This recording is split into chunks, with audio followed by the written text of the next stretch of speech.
চোখে হাজারটা স্বপ্ন আর ফাঁকা পকেট নিয়ে বেঁচে থাকার নামই মধ্যবিত্ত। একটা মধ্যবিত্ত ঘরের ছেলেই চায় তার বাবা মাকে সবসময় সর্বোচ্চ সুখে রাখতে। সে অনেক কিছু করে, কিন্তু পকেটে টাকা না থাকার কারণে বাবা মার স্বপ্ন পূরণ করে উঠতে পারে না। সামর্থ্য না থাকায় হেরে যায় তারা।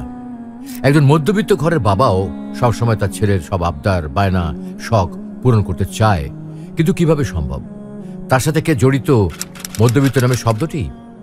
হাজার সুখ দেওয়ার চেষ্টা করলেও সামর্থ্যের কাছে সে ব্যর্থ।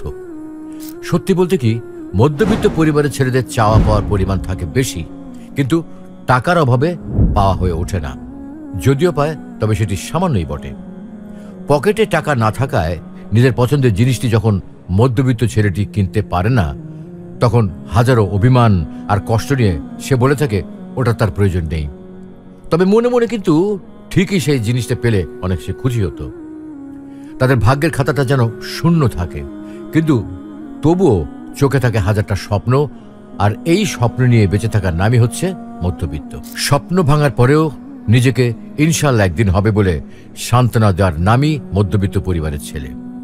হাজার স্বপ্ন ভাঙলেও সে ভেঙে পড়ে না, কারণ সে তো যোদ্ধা, বরং নিজেকে সান্ত্বনা দিয়ে বেঁচে থাকে সে।